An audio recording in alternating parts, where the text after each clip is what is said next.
Bapak dan Ibu, pernahkah terpikir oleh kita, para lansia, bahwa keputusan yang kita anggap sebagai bentuk kasih sayang dan kebersamaan justru bisa menjadi bumerang bagi diri kita sendiri? Kita bicara tentang satu langkah besar yang seringkali diambil dengan niat baik, namun berpotensi menyimpan bom waktu bagi kebahagiaan dan martabat kita di usia senja. Ini bukan sekadar keputusan pindah rumah, tapi tentang bagaimana kita akan menjalani sisa hidup kita.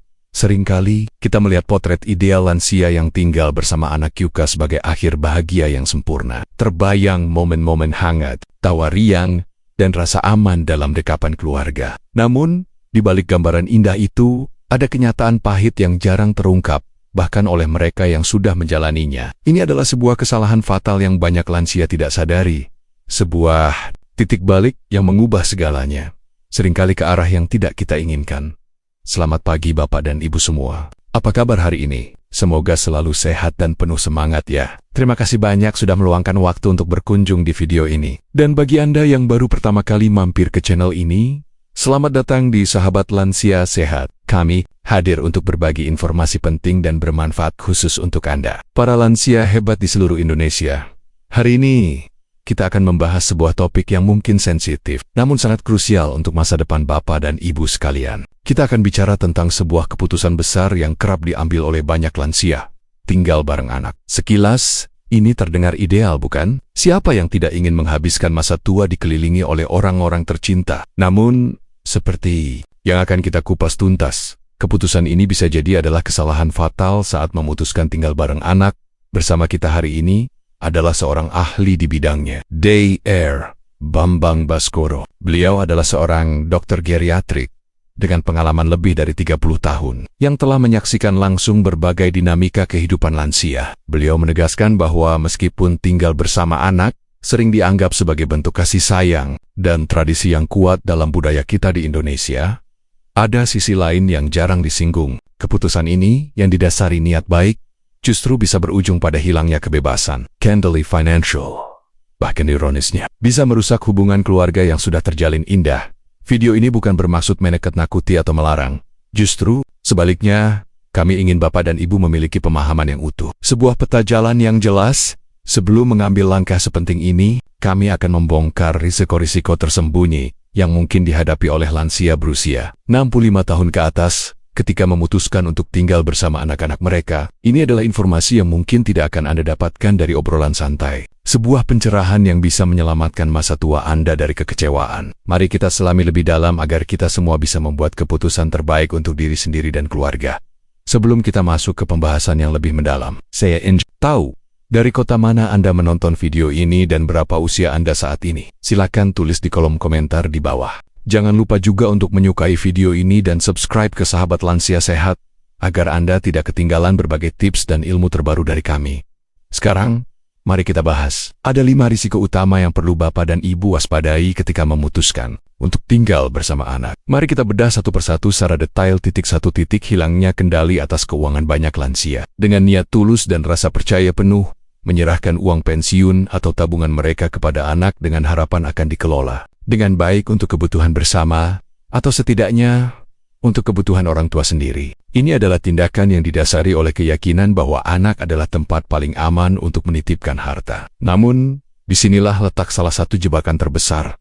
Seringkali, niat baik ini tidak berjalan sesuai rencana. Uang tersebut yang menjadi pegangan bagi lansia justru digunakan untuk keperluan keluarga anak tanpa sepengetahuan atau bahkan persetujuan lansia. Bisa jadi untuk cicilan rumah, biaya sekolah cucu, atau kebutuhan sehari-hari yang bukan merupakan kebutuhan lansia. Secara langsung, kondisi ini menempatkan lansia dalam posisi yang sangat rentan secara finansial.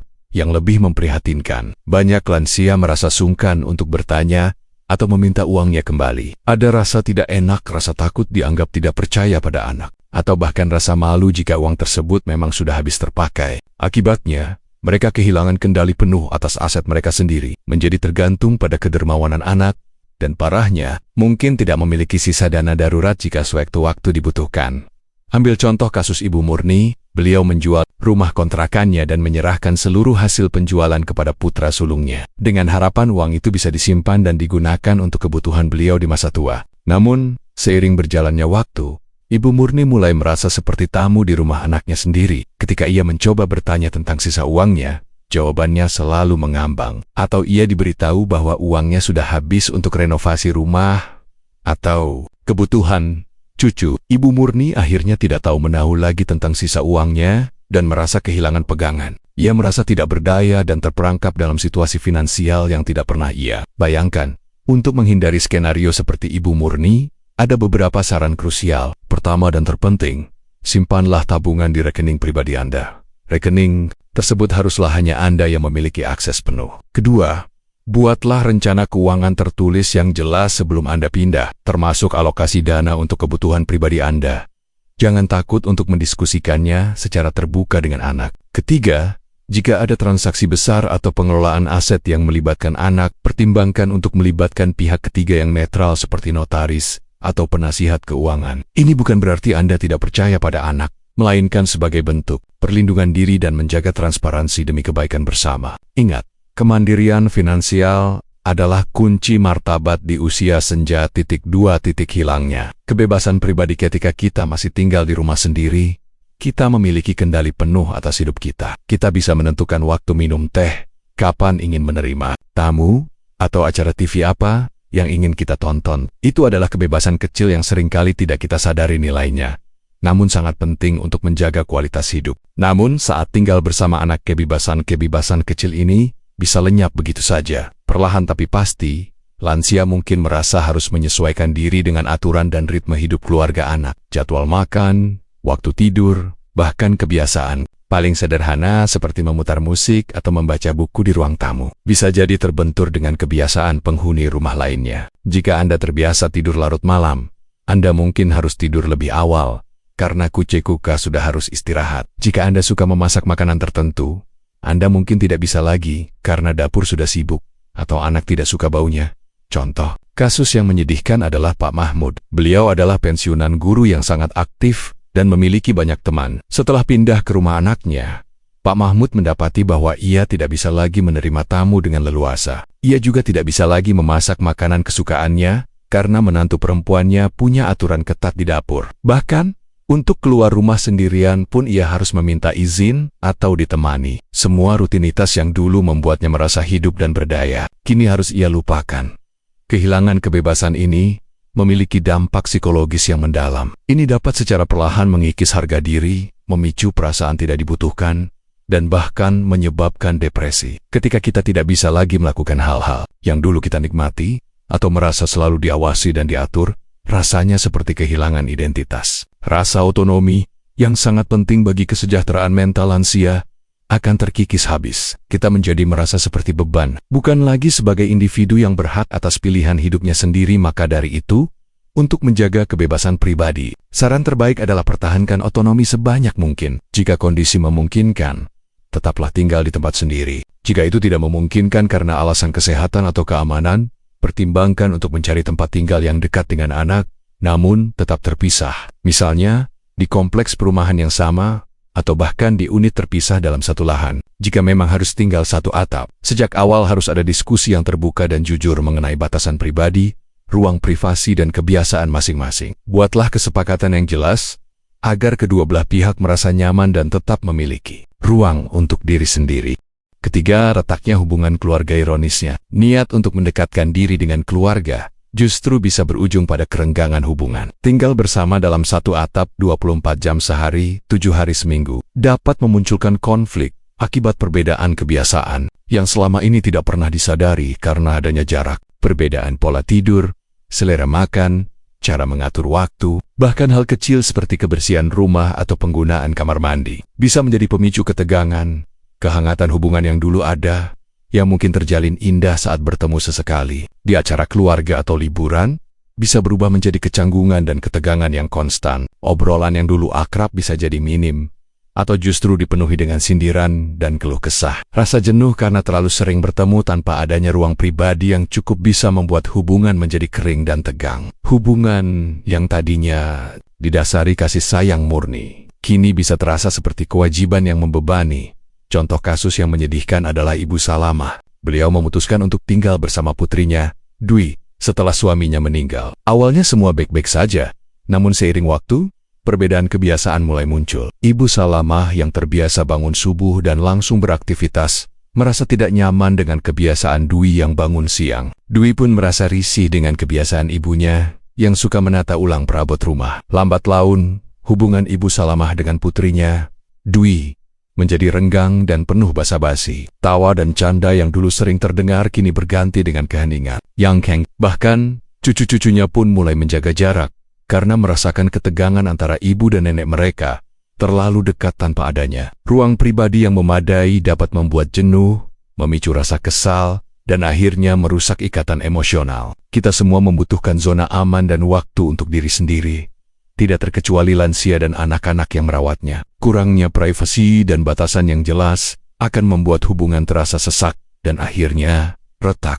Maka dari itu, saran yang sangat ditekankan adalah tetap memiliki tempat tinggal sendiri jika memungkinkan. Ini akan menjaga jarak aman yang sehat dalam sebuah hubungan, sehingga setiap pertemuan menjadi momen yang dinanti, bukan kewajiban yang memberatkan. Namun, jika memang harus tinggal bersama, sangat penting untuk membicarakan batasan dengan jelas sejak awal. Tetapkan area pribadi, sepakati aturan rumah tangga, dan berikan ruang bagi setiap anggota keluarga untuk bernapas dan beraktivitas sesuai kebiasaan mereka tanpa mengganggu yang lain. Komunikasi yang terbuka dan jujur adalah kunci untuk menjaga keharmonisan. 4 memburuknya. Kondisi kesehatan kita sering berpikir bahwa dengan tinggal bersama anak, kesehatan lansia akan lebih terjaga karena ada yang merawat.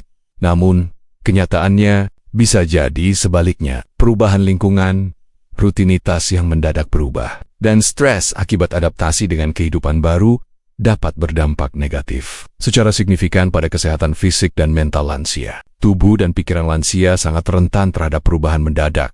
Rutinitas kecil yang familiar, seperti waktu bangun tidur, jadwal makan, kebiasaan berolahraga ringan, atau bahkan bergelenjelan di sekitar rumah sendiri, memiliki dampak besar dalam menjaga keseimbangan tubuh dan pikiran lansia. Rutinitas ini memberikan rasa aman, predictabilitas, dan kontrol atas hidup mereka. Ketika rutinitas ini terganggu atau hilang sama sekali, karena harus menyesuaikan diri dengan jadwal keluarga, anak dampaknya bisa sangat merugikan.